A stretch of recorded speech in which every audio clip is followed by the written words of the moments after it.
우리 일상 속 숨겨진 이야기.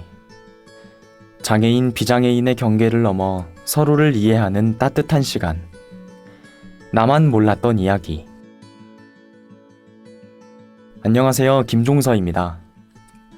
제가 오늘 읽어드릴 이야기는 미랄복지재단 스토리텔링 공모전 11회 일상부문 최우수상 수상작 이재용님의 목소리로 걷는 사람입니다.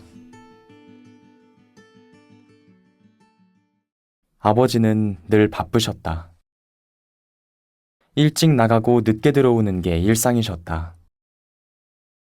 아버지의 그런 모습이 나는 싫지 않았다. 헬멧을 벗고 돌아오신 아버지의 이마엔 땀방울이 맺혀 있었고 그 위로는 희미한 미소가 따라붙었다. 아버지는 자신의 일에 자부심을 가지신 분이었다. 나 역시 그런 건설기술자 아버지의 얼굴이 자랑스러웠다. 아버지는 4년제 대학에서 토목을 전공하셨다. 현장 일이 아무리 거칠어도 늘 계산이 빠르고 자재 수급이나 설계 구조를 누구보다 정확히 짚어내는 사람이었다. 현장감이라는 건 발바닥에 깔린 감각이야. 아버지는 현장에선 누구보다 신뢰받는 기술자였고 집에서는 나를 살뜰히 챙겨주시는 하나뿐인 가족이었다. 크고 강대하던 아버지께서는 갑작스럽게 무너져 내리셨다. 건설 현장에선 흔한 사고였다고들 했다. 작업 도중 쏟아진 철근을 끝내 피하지 못한 아버지는 그대로 허벅지를 짓눌린 채 깔려버렸다. 뼈는 산산이 부서졌고 그날 이후 아버지의 걸음도 함께 무너졌다. 부러진 뼈는 몇 달 만에 붙었지만 그 후부터 아버지는 한쪽 다리를 절며 걷게 되었다. 의사는 기능에 큰 지장은 없다고 했고 주변 사람들은 그래도 그 정도면 다행이지라고 말했다. 그 말들이 얼마나 가벼운지 그들은 몰랐다. 아버지의 삶은 그날 이후 단 한 번도 예전으로 돌아올 수 없었다. 이후 우리 집에는 이야기가 줄어들었다.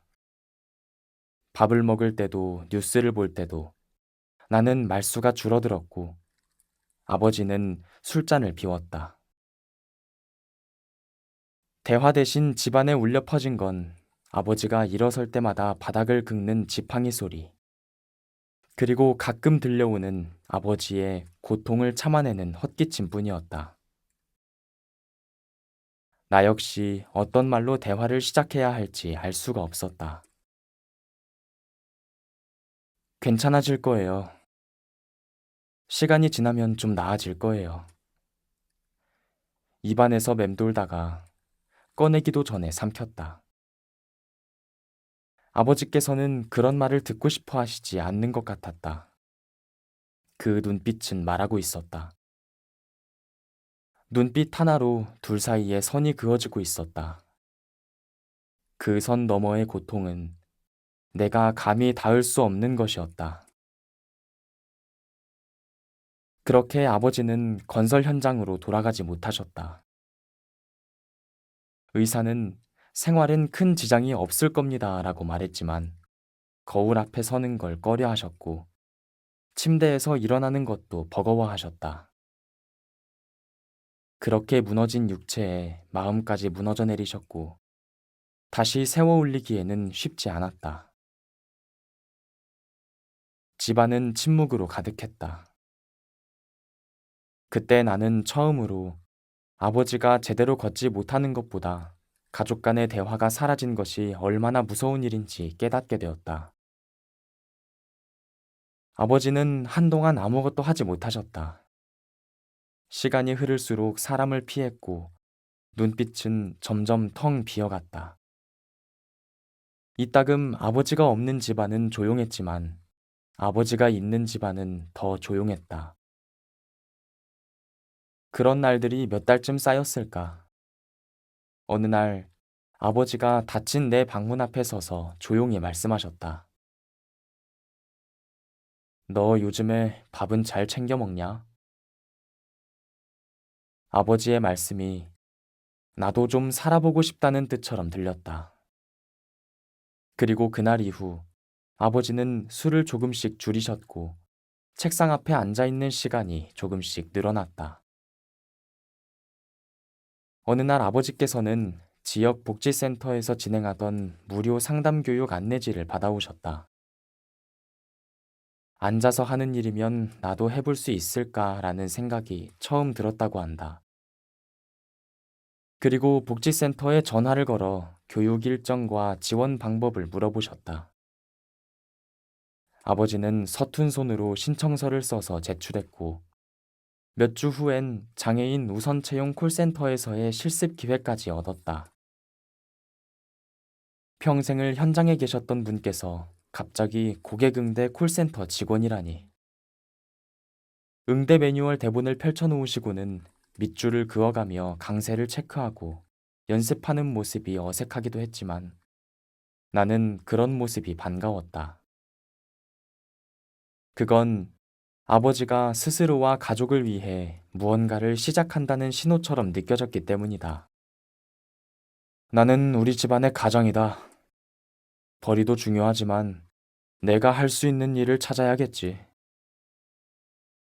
어느 날 아버지께서 말씀하셨다.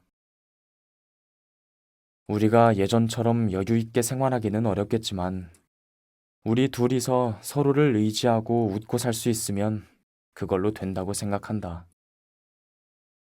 그 말씀은 아버지가 이전과 다른 삶을 살아보겠다는 선언이었다. 기술자에서 상담사로, 몸을 움직이던 사람에서 목소리로 일하는 사람으로 아버지는 조용히 삶의 방향을 바꾸기 시작하셨다. 처음엔 많이 어색해 하셨다. 말로 하는 일은 쉽지 않았다. 현장은 몸이 먼저 반응해야 하지만 상담 업무에선 말이 먼저 나가야 했다. 아버지는 자주 메모하셨고 말투를 녹음해서 들으며 연습하셨다. 목소리도 훈련이 되는 거더라. 웃으며 말씀하셨지만 나는 그 이면에 얼마나 많은 시간과 인내가 있었는지 알고 있었다. 상담사로서 처음 출근하는 아침, 아버지께서는 깨끗하게 다려진 셔츠를 입고 지팡이를 짚은 채 천천히 현관을 나섰다. 어깨는 약간 구부정했지만 발걸음은 단단해 보였다. 나는 그 뒷모습을 보며 이상하게도 마음이 뜨거워졌다. 누군가는 그것을 작은 출근이라고 부를지 몰라도 나에게는 아버지가 다시 세상으로 나가는 첫날이었다. 며칠 뒤, 퇴근한 아버지가 조용히 말했다. 오늘 어떤 고객이 내 말투가 좋대. 아버지의 표정은 어린아이가 칭찬을 처음 들었을 때의 표정처럼 밝았다. 나도 웃었다. 그리고 아버지, 그건 진짜로 좋은 상담사한테만 하는 말이에요. 라고 말씀드렸다. 아버지는 아무 말 없이 고개를 끄덕이셨고, 그날도 늦은 밤까지 대본을 여러 번 소리내어 읽으셨다. 그러면서 아버지의 말투도 조금씩 달라졌다. 예전처럼 퉁명스럽거나 짧지 않았다. 상담용 대본을 넘어서 진심을 담은 말을 하기 시작하셨다. 그리고 그런 말은 사람의 마음에 닿는다는 걸 아버지 자신도 느끼고 계신 것 같았다. 말이 사람을 바꿀 수 있다는 거 살면서 처음 알았어. 아버지가 그런 말을 했을 때 나는 마음 깊이 고개를 끄덕였다. 어느 날엔 평소처럼 퇴근하신 아버지가 저녁 식사 중 신나서 말씀하셨다. 오늘 전화 끊기 전에 한 분이 이런 말을 하더라. 상담사님 덕분에 오늘 하루가 좀 괜찮아졌어요. 그 말을 듣고 한참 동안 아무 말도 못했어. 나 지금 몸을 많이 못 쓰잖아. 근데 말야, 지금처럼 누군가한테 도움이 되는 기분 오랜만이더라. 그 말 끝에 아버지의 입꼬리가 아주 조금 올라갔다. 나는 그 미소가 어쩐지 예전 현장에서 돌아오던 그 얼굴 같아 보였다. 그날 밤, 나는 거실에 미리 다림질해 놓은 셔츠를 하나 발견했다. 단정히 접힌 셔츠 옆에는 작은 수첩이 놓여 있었는데 그 안엔 상담 중 들었던 고객의 말들이 빼곡히 적혀 있었다. 괜찮아요. 충분히 친절하셨어요. 상담사님 덕분에 마음이 놓였어요. 한 장 또 한 장. 아버지는 그 말들로 다시 세워지고 있었다.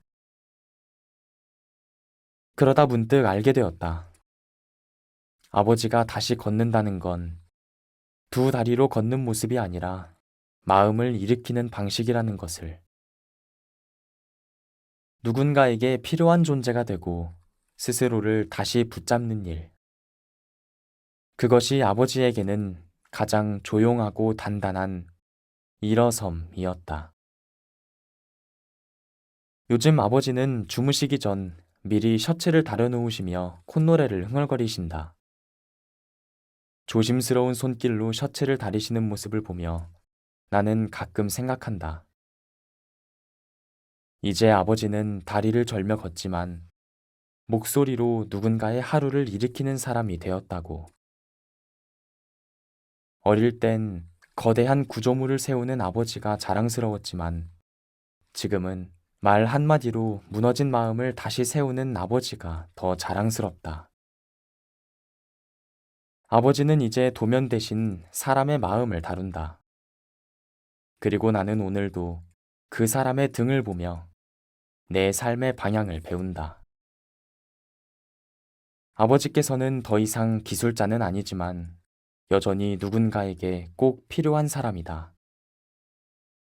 그리고 나는 그런 아버지를 닮고 싶다. 그렇게 아버지처럼 다시 일어설 수 있는 사람이 되고 싶다.